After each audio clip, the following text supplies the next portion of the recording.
everyone, my name is Brittany and welcome back to my channel. And today, I'm going to be reading Breaking Dawn for the first time as an adult. It's Brittany, bitch.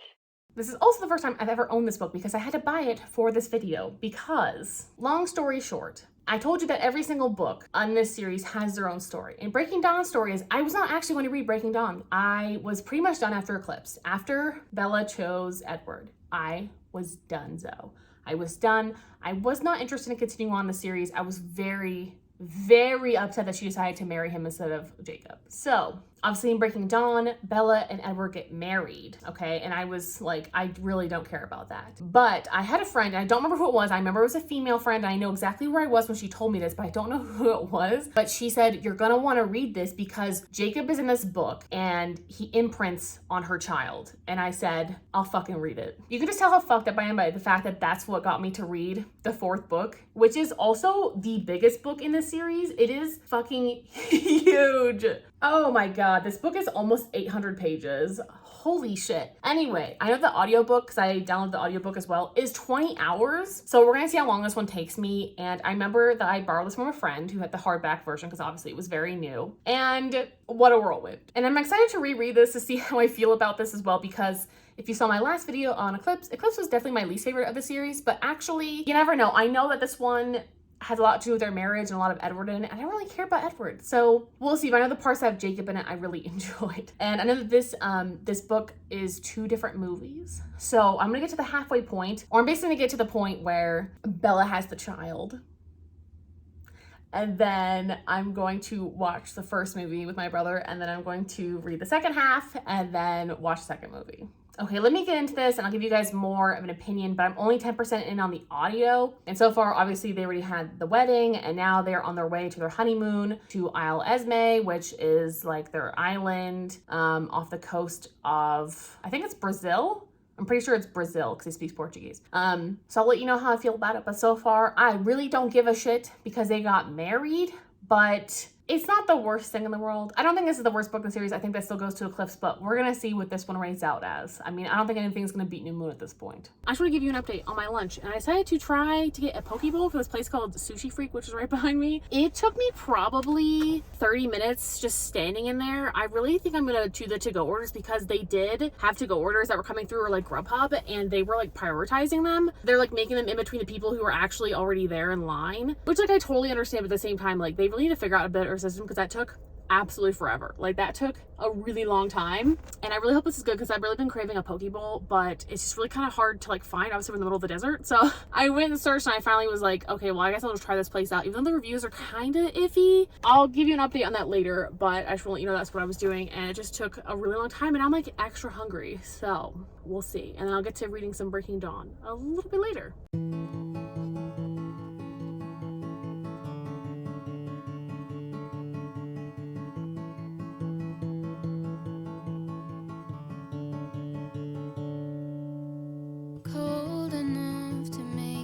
Shiver, but not cold enough to snow.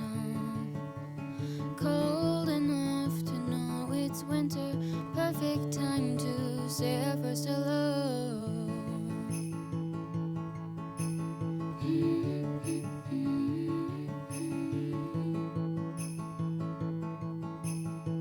So I got to like the 48% mark, which is basically where part 1 and part 2 of the movies splits. And I have to say it's pretty accurate to the book. I remember one of the things that also enticed me to read this book is that Jacob has his own point of view, but honestly, Jacob in this is so annoying. I feel like basically Stephenie Meyer purposefully ruined Jacob as much as she could because like we're supposed to like want to choose Edward. So like Jake becomes like just really like a toxic male syndrome problem. Like he is just difficult to like listen to his thoughts, and he's always calling like all his other teammates patsies or whatever. I'm just like really not a fan of Jake in this. Like I'm really not. And he's like very like possessive and weird and aggressive and just like total like toxic masculinity like in a nutshell. And it's just really frustrating. It's really frustrating seeing like one of your favorite characters turn into like, not like the villain by any means, but like just a really not like favorite character anymore. So obviously this book takes place whenever Bella and Edward get married. And then they go off to Isle Esme, which is like off the coast of Brazil, and they have their honeymoon. Bella finds out that she is low-key pregnant from Vampire, even though they don't know how that happened. And then her body slowly starts shutting down from the vampire taking all of her energy. And then she gives birth to a child and then has to become a vampire herself because she basically is on the brink of death and like basically dies. And then Edward injects his venom into her heart via a syringe. And we also find out that Jacob imprints on the child who is named Renesmee.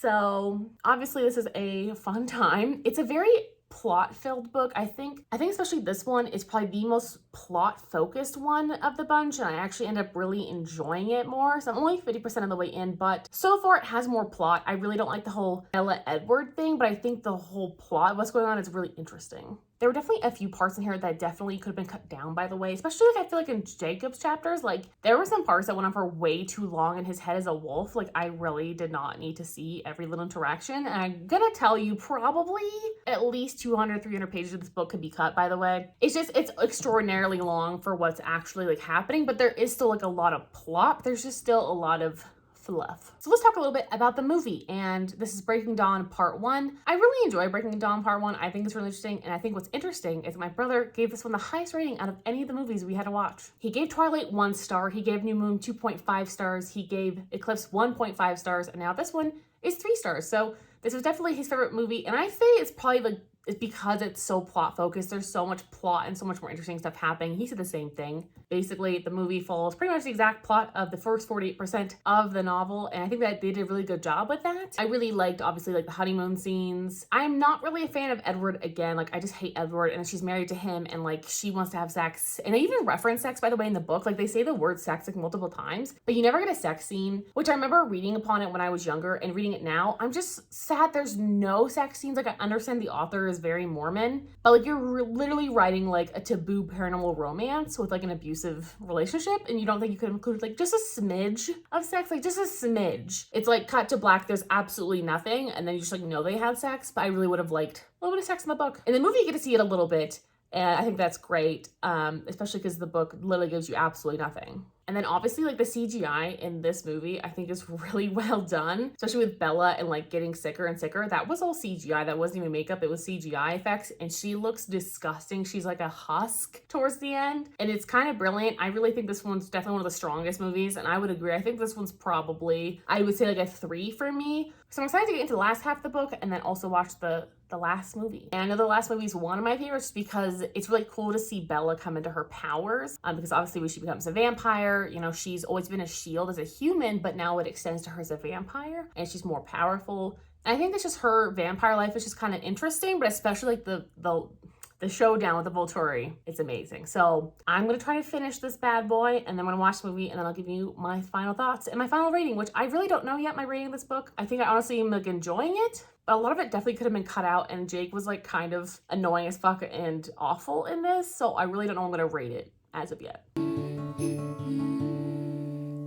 Scarves and sweaters bundled up in cotton, knowing names that wouldn't be forgotten, laughing over our own sense of humor. So I finished Breaking Dawn, and let's talk about it. At the beginning of this novel, I really thought I was going to kind of enjoy this whole experience a lot more, and I think even after the 50% mark, I was like, yeah, okay, like I can do this, but it just really went downhill for me, and it just picked up speed and snowballed into an avalanche of garbage. You know, I have to say, there was a reason I didn't want to pick this up after Eclipse, and I think I was right. And I'm changing my tune. I might say this is technically the worst novel of the series. This is basically an amalgamation of fantasies and bad fan fiction.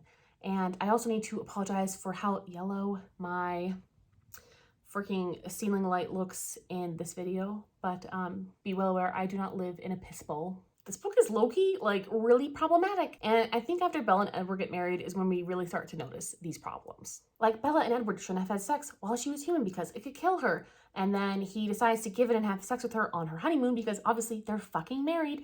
It's her honeymoon.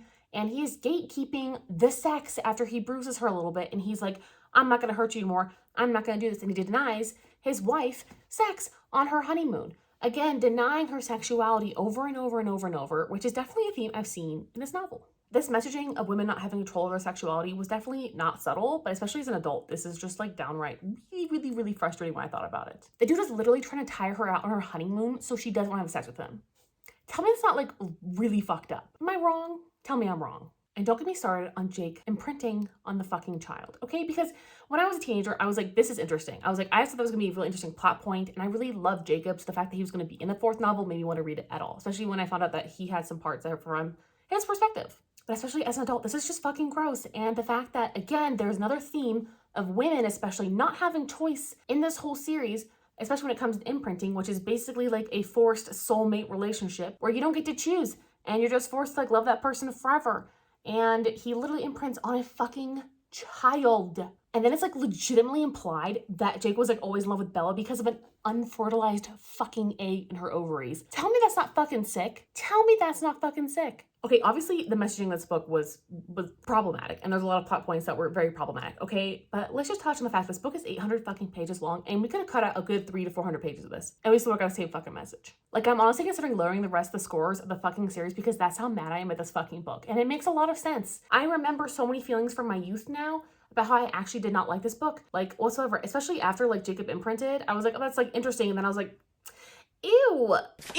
Not to mention, especially for a finale, there is zero tension in this. She's a newborn vampire, and she's supposed to be like a bloodthirsty fucking demon, and she is so controlled, and she's a different vampire, and it took all attention out of it because we were really hoping she'd struggle with that. There was zero struggles in this. She didn't persevere as a character at all. She was even more Mary Sue than usual. There was no tension. Like, everything was like building up and building up and building up, and there was nothing. And speaking of that, let's talk about the fucking ending. We have hundreds of pages of these special vampires, which are supposed to be very rare and have rare powers because they're brought up in the last fucking hundreds of pages of this, and that's all we talk about is trying to recruit vampires for this fucking showdown. And the showdown is so anticlimactic.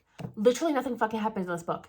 Like, they have a showdown and there's no showdown. There's no fucking fighting. Like, nothing happens. At least in the movie, something happens, okay? But in the book, nothing happens. Literally so boring. Like, especially at the 50% mark. Like, this book is so fucking boring. And there were so many things that were not explored, like the treaty being broken and all these new vampires and their backstories that like, could have been explored in a cool way or having them woven into the plot in a cool way. But there was honestly such a lack of depth. It is ridiculous. This felt like the worst fan fiction ever of like the series. It's like it ended after Eclipse and this is the fucking fan fiction. They published it. Like, literally, there was just a bunch of vampires talking in an open fucking field for like multiple chapters and nothing happened. I'm just so disappointed. So let's talk about Breaking Dawn Part 2, the movie. And I think that the movie obviously was a lot more interesting than the book. I think that it made such a boring part of the book interesting a little bit, especially because Bella is a vampire for the first time. We're kind of seeing the world through her eyes. And I liked that part, but of course her being a special vampire, it didn't really make it very special because we didn't really get to have any sort of tension. Everything was like perfect. And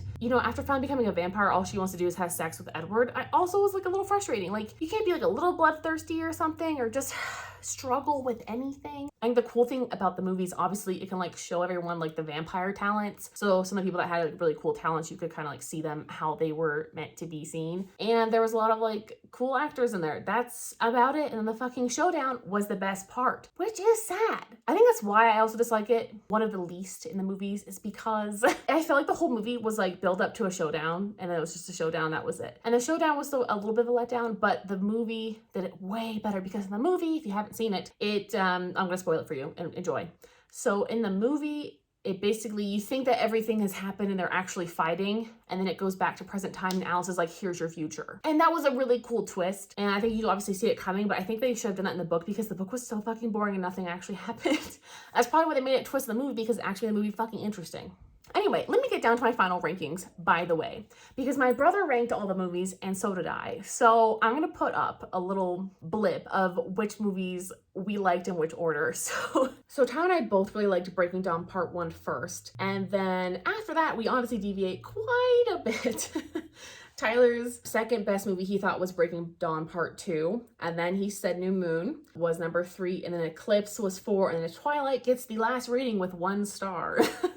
He gave Breaking Dawn 3 stars. He gave Breaking Dawn Part 2. He gave that like 2.75 stars. He gave New Moon 2.5 stars, Eclipse 2 stars, and then Twilight 1 star.